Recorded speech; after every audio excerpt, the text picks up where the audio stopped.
Hello, this is GIRU. In this video we'll be covering 10 high-level tips and strategies that I use against other competitive Chivalry players. This tutorial is aimed at players who have already grasped Chivalry's basic mechanics such as parrying, feinting and swing manipulation. If you are a new Chivalry player, I would recommend you watch some of the annotated links or my other tutorial videos. With that being said, let us dive straight into the first point. The first aspect I would like to cover is that of the player's speed and acceleration. This is an important element to grasp in order to master some of the later points I'll be covering. By typing show debug into the console, you can see the ground speed of each class and how this can be translated into improving your footwork skills. For example, a knight will start at about 230 sprint speed and slowly accelerate up to a maximum of 306 over the course of about 4 seconds. 4 seconds is an extremely long time in a combat scenario. On top of that, if you swivel 180 degrees your speed will reset, so it's important to remember that it's always better to turn at a slow rate. Knowing this is critical because as a knight, it's very difficult to bait and footwork attacks with just the initial sprint speed alone. At the other end of the spectrum, a man-at-arms has the fastest initial sprint speed in the game and can start a sprint at about 275 and quickly accelerate to a max speed of 325. A man-at-arms also has 30 more base walking speed than a knight. It's also the reason why handling short weapons such as the flange mace or war axe feels much better on this class. Using the information you may have gained from the first point, we can apply this into effectively baiting attacks using footwork. This is an extremely strong tactic as it means that you don't have to read stab feints as long as you keep your distance, and also allows you to destroy your opponent's stamina by forcing them to combo feint to parry, or you can just simply feint them after a dodge. Attacks can also be baited by missing and following up with any combination of movement and a combo. This is easiest to perform as a vanguard due to the movement speed and reach, but it's still viable to do as any class.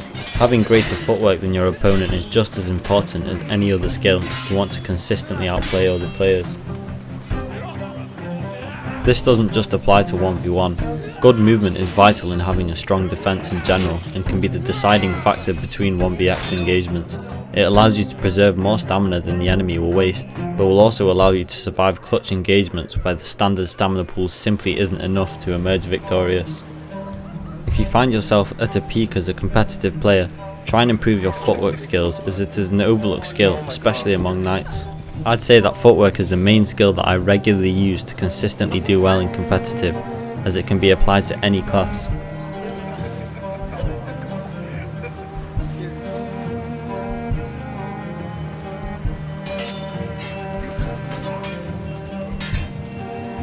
Continuing on with the topic of footwork, it's also possible to dodge attacks without just ranging them. With practice, you can turn cap your opponents with movement around their bubble in order to make them miss. For example, weapons such as the poleaxe or the brandy stock have an extremely low turn cap, which can easily be abused as long as your opponent isn't completely facing you when they begin a riposte. This tactic can apply to any stab, even from a longsword or a Zweihander, as long as you identify the fact that the enemy player wasn't properly facing you when they begun the attack.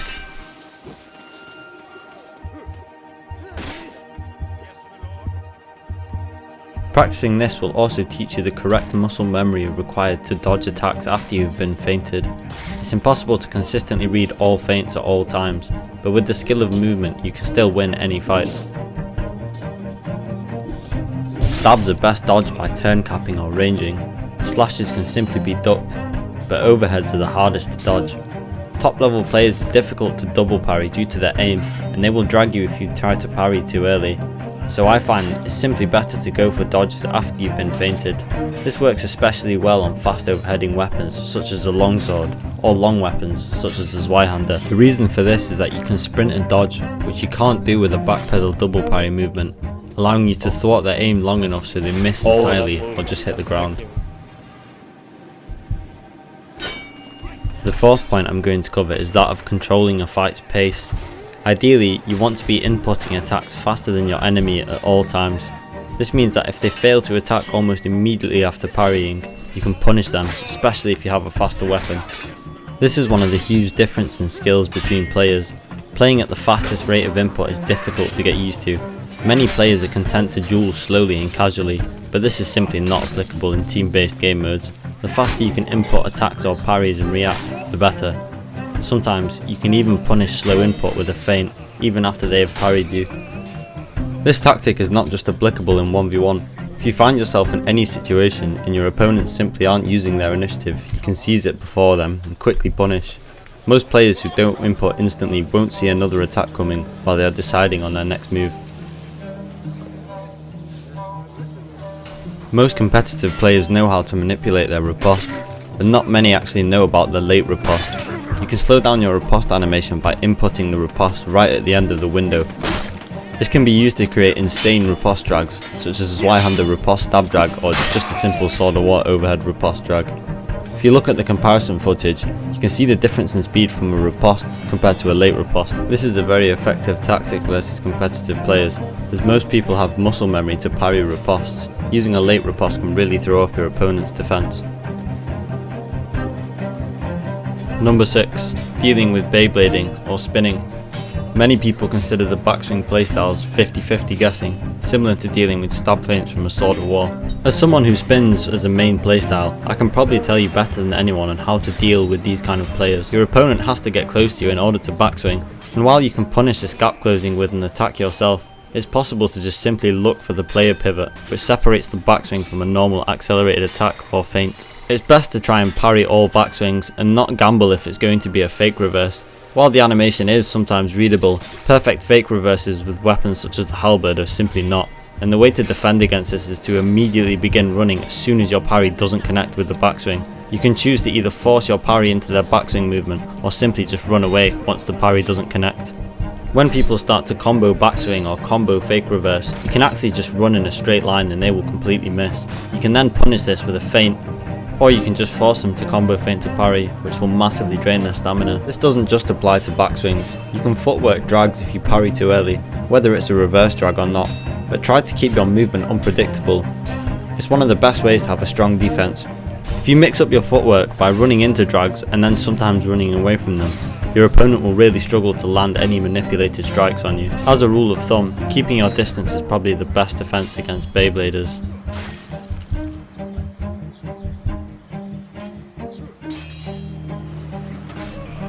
Another point I'd like to cover is that on sidestabbing. It's extremely hard to sidestab consistently due to the tracer passing through your opponent and triggering the parry box through them. After practicing sidestabs, I got a feel for when the sidestab actually hits the parry box. It seems to be that if you sidestab at the end of release, you need to be at a small distance away from your opponent, and if you sidestab early in release, you need to be closer. As well, try to avoid the parry box as much as possible. Always aim for the meatiest part of your opponent's back. If you aim for the legs, for example, it's almost always parried by the player. I would say that the most critical part to a sidestab is avoiding letting your tracer get anywhere near the parry box and just hitting straight through the player. The next point I'll cover is double parrying. While I went over double parrying in a previous video, I'll now demonstrate how to defend against different types of attacks. The first is the basic stab feint double parry. Versus stabs, you want to parry early when your enemy is at face hug, but not so early that they can stab drag you.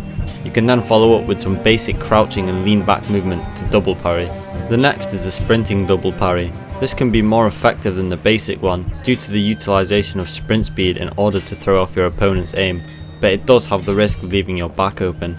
It also allows you to create distance from your enemy's weapon, allowing you to double parry. If someone flash feints with a reverse and you don't manage to read or gamble it, your only option is to immediately create distance in order to double parry. I find the safest way is to just simply jump back once there is no parry connection. This is the same defense you can use against reverse drags. The best piece of advice I can give is to keep your movements unpredictable. Mix up your footwork once you are on the defensive and your opponents will have an extremely difficult time landing clean hits on you.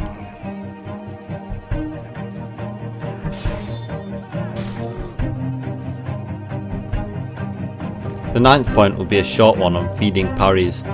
This mostly applies to team-based game modes, but it does have relevance in 1v1. Basically, you don't want to ever let your opponents get free parries from you. If you see an opponent looking to parry while you engage him in a 2 vs 1, ensure you drag, kick, feint, or just simply miss him in order for him to go down without riposting onto your team and causing damage.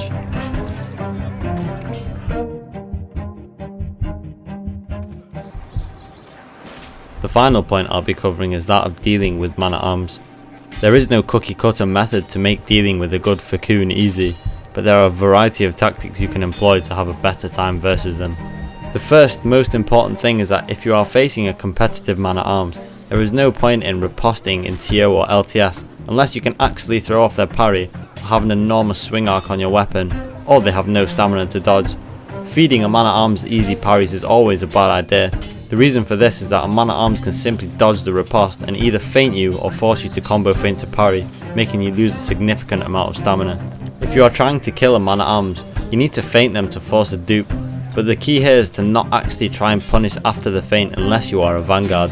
The man-at-arms will either dodge or double parry by duping, and you will leave yourself open if you try and get greedy with the punish. Just feint them and wait to see if you have the initiative.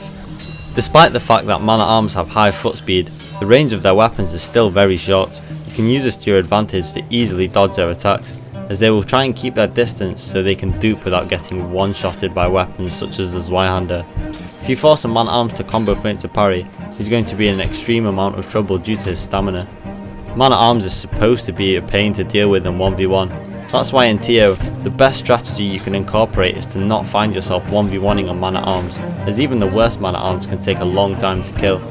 As a knight, you just simply want to avoid engaging them. Force them to dupe and go switch targets onto their teammate. If they chase you, they will either put themselves at risk from switches from you or your teammates, which you can easily mind game due to their short weapon reach. Man-at-arms struggle in big engagements due to the fact that they can simply be one-shotted. Use this to your advantage by not allowing yourself to get picked off. Try to take them down quickly with switches, or you can just entirely ignore them if you force them to dupe.